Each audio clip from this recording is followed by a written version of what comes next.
en este miércoles 23 de septiembre del año 2020. Vamos a tener dos entrevistas muy interesantes. Temprano vamos a conversar con José Valdés, alguien muy intenso en redes sociales, comunicador político, y luego vamos a conversar con Cristian Guevara, candidato a diputado. Me ha llamado más la atención esta semana, José, a ti, que de plano te ha dicho, mira, esto es el colmo, o qué sucede con esto. Bueno, de hecho en este momento estaba revisando y lo que está tendencia ahorita en Twitter para mí es Lady Sobresueldos. Ese es el hashtag que aparece por las recientes declaraciones de Margarita Escobar, que dice que el país pues va en quiebra, y de hecho esto es una campaña de miedo, increíblemente, que ya el albur de la campaña se siente demasiado fuerte. Hay que decir algo, desde que el presidente tomó posesión del cargo, pues prácticamente la pírrica oposición que tenemos ya se ha mantenido en ataques, ya se ha mantenido pues desde diferentes trincheras tratando de bloquear el trabajo del presidente. Durante la pandemia ha sido más que evidente. Ella menciona y dice, vea si usted tiene trabajo, si usted tiene miedo, y empieza a mencionar un sinfín de cosas con ese fin específicamente. Ya meter miedo a la población de que el gobierno es peligroso, de que ya vamos a quebrar el país, etcétera. El FMLN de hecho lo quebró 2 veces, en el 2016 y en el 2017, porque cayeron en impago, e incluso ahí fue donde metieron mano al dinero de las pensiones, en contubernio directamente con el FMLN. Acá, bueno, en el video dice directamente que pues esto surge por la deuda que emitió el día de ayer el gobierno de El Salvador. Sí. Y en ese video pues menciona directamente, le pregunta al salvadoreño, y eso es algo que hace muy frecuentemente Margarita. Ella trata de abogar directamente, que le está hablando al salvadoreño de tú a tú y te está preguntando, ¿verdad?, si tenés miedo, esto es un resultado del manejo del dinero de este gobierno, etcétera. Eso ni siquiera es campaña política, eso es una campaña de miedo social. De una campaña de miedo. Y para ti eso no tendría mayor fuerza a partir de la persona que lo dice, ¿no? Por esto que decías tú del hashtag, Lady Sobresueldo. Mira, ¿Tú cómo viste esto de los sobresueldos? ¿Qué debía de ocurrir con los sobresueldos? Porque la gente lo dice, hay muchos diputados que recibieron sobresueldo, mucha gente que está ahí que opina que recibió sobresueldo. Claro, el punto es que la estrategia es súper básica y ellos no pasan de eso, o sea, no pasan de lo básico que vinieron haciendo desde tiempos de la guerra. Digo que el que está en este momento gobernando es un peligro para El Salvador. De hecho, Carlos Calleja, creo que recordás, hay un video donde él dice que casi que Nayib Bukele le iba a chupar la sangre a los salvadoreños. Entonces, fue algo exagerado, pues yo no sé quién le recomendó a Calleja decir eso.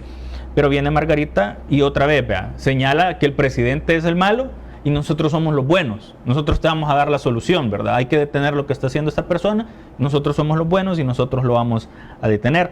El punto es que pues el hecho de que aparezca este hashtag Lady Sobresueldos y la gente recuerde lo que vienen haciendo, pues da hincapié a desvirtuar lo que Margarita dice. Este planteamiento que tú haces puede sonar muy interesante para nuestros televidentes, o sea, la manera como llega el diputado Coreas, cómo quiere simplificar el tema del agua, y tú recuerdas que hubo un presidente de ANDA, en el gobierno de Arena, que estuvo 15 años preso. Estuvo 15 años preso. Para ti eso es importante que los salvadoreños lo tengan presente. ¿Por qué? Por supuesto. Uno, porque si hay un problema en nuestra sociedad, y creo que es generalizado en Latinoamérica, es la memoria a corto plazo, pues. O sea, tenemos que estarle repitiendo a la gente por qué es que no elegimos otra vez Arena y el FMLN en las pasadas elecciones. Entonces todavía hay un grupo de personas que, mira, te soy honesto, pues yo entiendo a la gente de los partidos políticos, que hay gente que todavía apoya a Arena y el FMLN, porque bueno, si el candidato es michero y gana, tal vez me da algo en la alcaldía. Y es entendible, pues, porque todas las personas tienen necesidad. El problema es lo que vos haces para poder suplir esas necesidades que tenés. ¿Tienes empleo? ¿Tienes miedo? ¿Tienes miedo? ¿Tienes miedo? ¿Tiene amenazado tu futuro? Estas son las preguntas que deben hacerse, y las respuestas están en todo esto que está haciendo el gobierno con el dinero. Ella tiene el derecho de hacer su discurso político, ¿no? Y tú tenés el derecho de refutar ese discurso político. Eso estamos totalmente claros. Pero ¿tú crees que los salvadoreños ¿en algún momento no se sienten un poco como ella dice? Mira, es intrínseco el miedo en el ser humano. Ujú. Apelar a él para mostrarte como una solución, cuando vos ya sabés que nunca fueron solución, eso sí me parece... Que ellos nunca fueron solución. Exacto. Y creo que la palabra que eso merece es bajero. Ayer mencionaban que el diputado Parker, pues por lo mismo de estos bonos que estaban emitiendo, decía que el presidente era malo, porque el dinero lo quiere para dárselo al pueblo. Y yo sí, es mi dinero. Yo he visto comentarios de personas que realmente tal vez... Sí, ese planteamiento es muy interesante, ¿no? Porque decía que el presidente lo que quiere es parárselo al pueblo. Y el pueblo puede entender que es la primera vez que el presidente está poniendo el recurso en función de las mayorías. Y te diré algo, cuando él dice pueblo y cuando el presidente menciona que gobierna para el pueblo, habla de todos. Habla del empresariado, habla del trabajador, habla del estudiante, habla de todos, absolutamente de todos. ¿Qué es lo que ocurrió ayer? ¿Qué es lo que ocurrió? El gobierno obtuvo dinero de letes, entiendo. Sí, de CETES se llaman eso, ¿verdad? exacto. Entonces, de la banca local que le va a permitir resortear todo lo que viene en el futuro a partir de la negativa de los diputados de aprobar los dineros que tienen ahí y al final... alguien del sí, el presidente no se va a quedar quieto, no va a provocar que el país cargue en caos y una solución le va a dar y eso es lo que ha hecho. Exactamente, entonces pasa algo, fíjate que si hay una característica en el gobierno del presidente Bukele y eso ha venido en todas sus administraciones, tanto en la alcaldía de San Salvador como en la alcaldía de Nuevo Cuscatlán, es que si él te dice que va a solucionar algo, lo soluciona. ¿Cómo deben de recordar los salvadoreños o manejar los salvadoreños o de alguna manera tener presente los salvadoreños este tema de los sobresueldos? Porque a Arena le conviene eclipsar ese tema, ¿no? Y a algunos les sirve como para recordar, mire, esto que están diciendo, iban cada mes a recibir este dinero. ¿Cómo debe de recordar eso el salvadoreño? Mira, es una práctica que no puede ni debe devolver. Hay una entrevista donde Margarita dice que ella, por su capacidad, ella no se arrepiente, exactamente, no se arrepiente de recibir los sobresueldos, etcétera. Pero vos te das cuenta que pues entonces tenés funcionarios que no trabajan por el bien del país, que no trabajan de corazón porque quieren a El Salvador, sino que trabajan porque pues les están pagando, les están remunerando. Y no digo que un trabajo pues no deba de ser remunerado, pero absolutamente todas las personas que se meten a trabajar en la función pública tienen claros los salarios pues, que existen. Si de verdad lo que quieren hacer es llegar para beneficiarse, los sobresueldos pues desde ahí parten, ¿verdad? Están acabando con la imagen de la Corte de Cuentas. Con esto los magistrados entran oficialmente y de lleno en la campaña electoral 2020-2021. Los actuales magistrados no están al servicio de la nación, sino de los intereses de los diputados que los eligieron. Alcaldes, ¿no? Fueron recibidos por el presidente de la Corte de Cuentas, hay unas fotos ahí, y al parecer va a auditar al Ministerio de Hacienda de por qué no se ha hecho las transferencias del FODES, ¿verdad? Ahí hay como dos preguntas, ¿no? ¿Qué te parece esa actitud del presidente y esa posición del presidente de la Corte de Cuentas? Mira, hay incluso una foto donde está ya reunido con Mario Ponce, presidente de la Asamblea Legislativa, y se ha reunido con todos los que están en contra del gobierno. Esa es la posición clara, ¿verdad? Ahorita lo están disfrazando de que no, todas las instituciones debemos trabajar en conjunto, etcétera, cuando habías visto vos ese tipo de fotografías anteriormente en otro gobierno. Sí. O sea, la Corte de Cuentas era un ente que ahí estaba y pues era utilizado únicamente para entregar finiquitos a la hora que te tocaba ir otra vez de candidato. Y ahí aparecía y por una que otra cosa, y tal vez entre los mismos enemigos políticos, cuando la Corte de Cuentas se le echaban a uno o a otro, etcétera, pues y hasta ahí. Y lo que se ha venido diciendo, pues, ¿y por qué no auditan a las alcaldías con lo que han hecho anteriormente con el FODES? Sí. Eso es uno. Quieren auditar el gobierno, pero no quieren auditar las alcaldías. Los alcaldes, toda alcaldía que esté atenida al FODES, ese alcalde lo único que demuestra es su incapacidad de generar desarrollo económico en su municipio. Porque entonces están atenidos toda la vida al FODES. ¿Qué es lo que hace la Asamblea Legislativa? Y ahí hay un montón de transitorios que le permite utilizar por X, Y, Z cosa, que porque vino una tormenta, que porque vino tal cosa, etcétera. le permite utilizar hasta el 100% de los fondos FODES para poder pagar planilla, para poder pagar gasto corriente, servicios, etcétera, cosa para lo que no está destinado el FODES. Yo también escuché otro planteamiento que decía, por ejemplo, bueno, hay una crisis mundial, ¿verdad? El Salvador no es exento de esa crisis, todos la estamos, digamos, viviendo, entonces el gobierno está haciendo el esfuerzo por manejar esa crisis con toda la dificultad, con la fuerza que pueda tener la oposición, y bueno, entonces decía, ¿por qué? El planteamiento está ahí, ¿no? ¿Por qué necesariamente tenía que transferir el dinero y ellos no iban a sentir la crisis y el gobierno sí? ¿Verdad? Hay alguien que dice eso, ¿no? Bueno, que sientan los alcaldes que esta es una crisis para que se den cuenta que cuesta obtener el dinero. Mira, algo pasa, que el presidente sabe que los alcaldes no pueden ni recoger la basura. Entonces, no es por los alcaldes incluso, pues, o sea, es por la gente al final. Entonces, es complicado cuando vos decís, por ejemplo, bueno, que los alcaldes al final sientan, vea, que es una emergencia, si ellos todos los días tienen emergencias. Y es que es cierto, o sea, honestamente, no recoger la basura, eso es una emergencia para una persona, pues, porque vos estás ahí con el promontorio, ¿verdad? Y eso incluso pues ha llevado, y hemos tenido casos aquí en el país de crisis medioambientales, simplemente porque un alcalde no puede recoger la basura. Porque honestamente hacen unas cosas que la gente ni siquiera las pide, y lo que de verdad piden no lo atienden. Hay un caso por ahí, de tantos que hay, el alcalde de Soyapango llegó, no sé, honestamente, cerraron una calle. Estaba haciendo yo mi diligencia, llegué y vi cerrado. Bueno, dije, por lo menos están trabajando, algo están haciendo. Vi maquinaria por ahí y di la vuelta, pues pasé hace como 3 o 4 días y increíblemente, o sea, llegaron a arruinar la calle. No sé qué llegaron a hacer, pero lo que hicieron fue arruinar la calle. O sea, ya había un espacio en el que estaba fregado para que pudieras pasar y el otro, o sea, tenías que turnarte por lo menos con el otro vehículo que venía. Pues ahora arruinaron los dos. El diputado, en este tema de Soyapango que tú traes a colación, el diputado Guillermo Gallego presentó una pieza de correspondencia para averiguar lo que ocurrió allí en la alcaldía de Soyapango de el seguridad del alcalde Juan Pablo Álvarez, que parece que está detenido, ¿no? Porque disparó desde el interior de la alcaldía hacia unas personas. Y decía el diputado, estas cosas que es importante, que se origina de una alcaldía, no le dan la debida importancia. ¿Tú crees que hay que también que los salvadoreños vean que eso ocurre? Mira, hay incluso dentro de las redes, la gente se puede dar, creo que muchos se habrán dado cuenta que hay por ahí una página que está favoreciendo al alcalde, pues porque salieron unas facturas, unos recibos donde se le está pagando para manipular la opinión pública, ¿verdad?, del municipio. Entonces, eso es de lo más común que ha hecho Arena, pues minimizar sus problemas y maximizar los otros.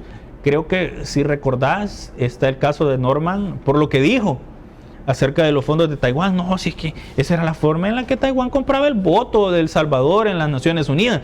Y lo llamaron a la fiscalía pues al respecto, pero no ha pasado de ahí. Entonces, estas cosas tan grandes en el que vos sabías que el gobierno en ese momento de Arena vendía la soberanía del país, no le preguntaban a ningún salvadoreño y vendían el voto en la ONU por dinero que ellos recibían y que los salvadoreños en ningún momento vieron, no le dan la importancia. Entonces, imagínate una cosa tan grande como vender el voto de un país. O sea, ya no digamos este tipo de situaciones que pasan en una alcaldía, de un sinfín de denuncias, de cosas que pasan y que ellos exigen el FODES, quieren que el gobierno les dé el dinero, pero a ellos ¿quién les exige desarrollo municipal? Y te diré algo, por lo menos el código municipal, y espero que todos los candidatos se den el tiempo de leerlo, te permite hacer como un pequeño fondo social para la vivienda de tu alcaldía. Vos puedes obtener deuda para poder construirle casas a la gente y ponerles una cuota. Entonces vos funcionás como eso, como un pequeño fondo social dentro de la alcaldía, y vos pudieras acabar con todas las casas que ves que pues están cayendo dentro de los municipios. Eso lo pueden hacer los alcaldes. Obviamente, pues, y ¿cómo voy a llegar a darle láminas el próximo periodo si le hago la casa? Viene la parte de la campaña, ¿no?, que va a ser como muy intensa. Pero también hay ataques contra el gobierno de otros sectores. ¿Cómo crees que debe de ver el salvadoreño todo esto que está ocurriendo? Históricamente hemos venido viviendo en una dictadura disfrazada de democracia. Sí. Cuando vos ves la articulación que tienen, bueno, ahora ves al presidente de la Corte de Cuentas reunido con Mario Ponce, con los alcaldes y todos, pues hablando de que el gobierno nos va a llevar a la quiebra, que el gobierno pues no está haciendo lo mejor, etcétera. Bueno, tenés al fiscal diciendo que va a hacer lo que él crea conveniente. Entonces, uno, te das cuenta donde Parker dice, el presidente lo que quiere es darle el dinero a la población, y eso lo ve como malo. Obras públicas, de hecho, entiendo que por lo que estaban haciendo de la renovación de los hospitales, a la oposición le parecía mal que estuviera Obras Públicas renovando los hospitales. Sí, como era una cosa que nunca había ocurrido, ¿verdad? Como era una manera distinta. Un trabajo articulado, pues. Y de hecho, se reconoce incluso dentro de los modelos sociales una sociedad. Nosotros estamos en una sociedad de nivel 0, en el que ni siquiera podemos convivir globalmente entre nosotros.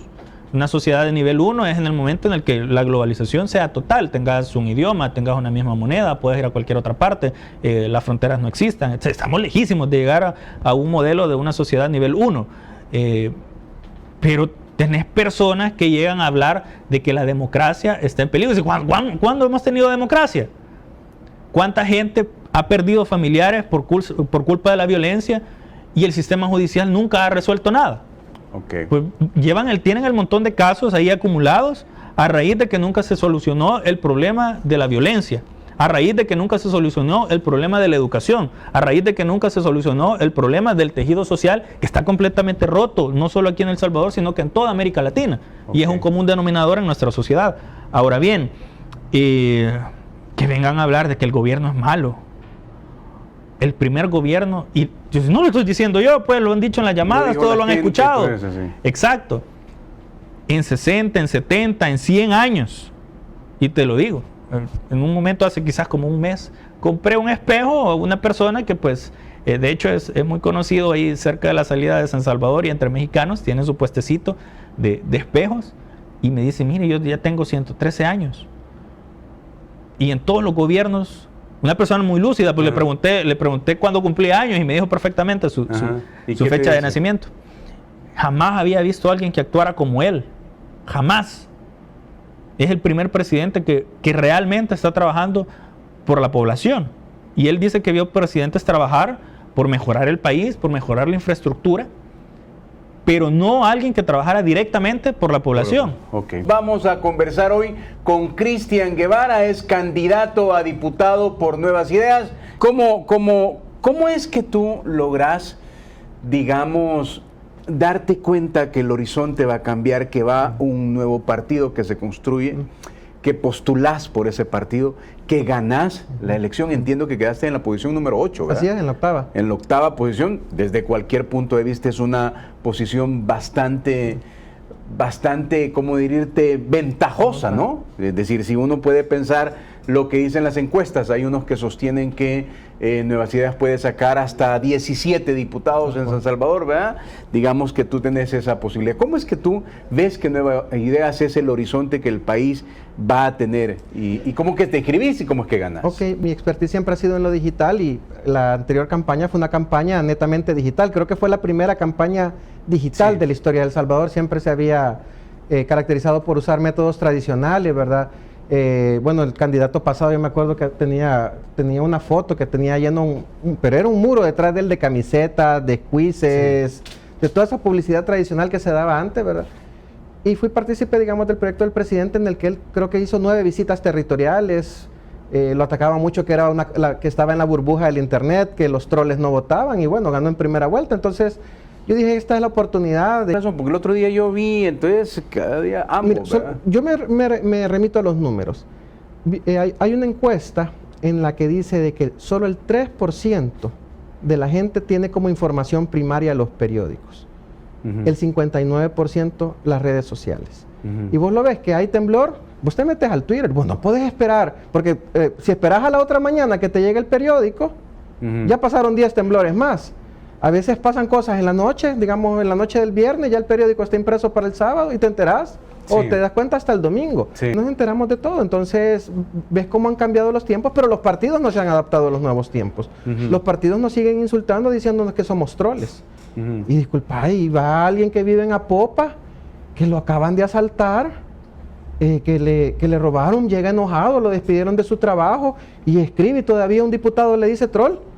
Entonces, claro que se aleja más de esos partidos tradicionales porque es un partido que no entiende la realidad. Son partidos que no entienden la realidad de la gente. ¿Es un cambio extraordinario en positivo para las mayorías?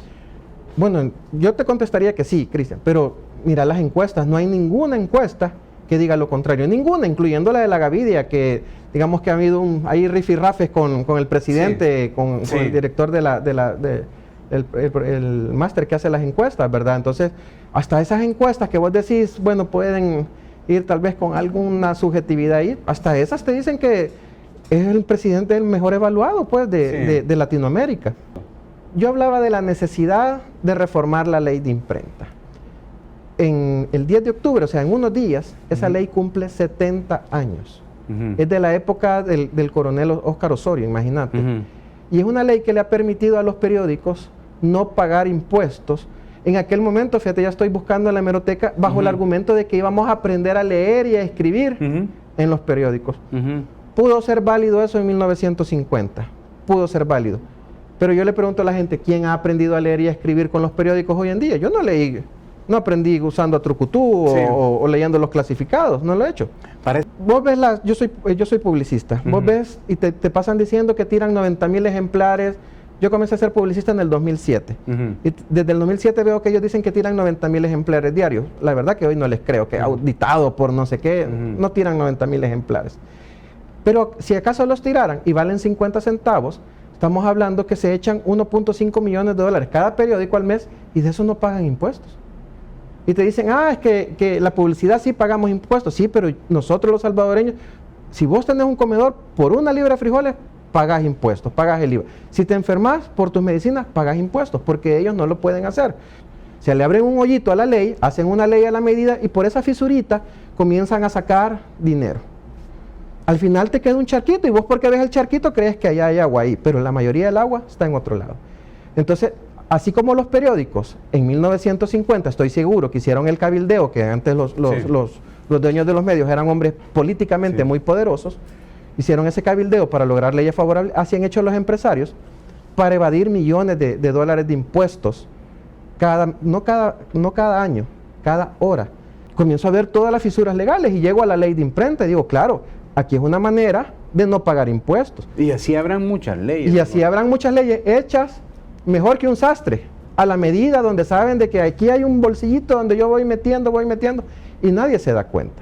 Entonces, eso lo tenemos que, te digo... O sea, Cristian, que esto de los diputados corporativos sí tiene mucho asidero, sí tiene mucho sentido. Solo fíjate, ¿quién gobierna de facto la Asamblea Legislativa? Rodolfo Parker, de facto. Decime en qué país del mundo un partido con 3 diputados y ni siquiera están los 3 con él, hay uno que no. Hay uno que no, ¿verdad? Hay uno que no. Porque para mí Rodolfo Parker le dicen residuo, para mí es el ripio de las elecciones pasadas y él gobierna la Asamblea. O sea, ¿cómo va a tener alguien con una fracción de 2 que quedó de residuo y todavía gobierna Arena y gobierna el FML? Vos entendés que entonces que hay una estructura detrás organizando a los diputados con financiamiento. Primero porque se les acabaron los sobresueldos de Capre. Sí. Los maletines negros están más complicados para ellos. Entonces, en esa desesperación, ellos están buscan llenar esa chequera y lo hallan con una parte de estos malos empresarios. No son todos, son bien pocos, pero estos malos empresarios son los que hacen esta organización y Rodolfo Parker era el gerente de ellos en la Asamblea. ¿Qué estrategia estaría desarrollando Arena, el FMLN, lo que llaman los poderes fácticos para desgastar al gobierno? Lo que tú acabas de decir es una estrategia de desgaste y ves cómo van sumando actores, una campaña millonaria de desprestigio, no solo aquí, sino internacional. Exacto. Con el lobby de algunos medios. Pero ayer vimos que ya se sumó la Corte de Cuentas a la campaña. Imagínate, se pone a la par de los 262 alcaldes, 262 alcaldes, que te aseguro que si le comenzás a preguntar, muchísimos... Es más un acuerdo de comures. Sí, es un acuerdo de comures, porque hay muchísimos alcaldes que te dicen, yo quisiera estar en Nuevas Ideas, yo apoyo al presidente Bukele, bueno, pero se une la Corte de Cuentas con comures y dice que van a ir a auditar a Hacienda por el retraso del FODES.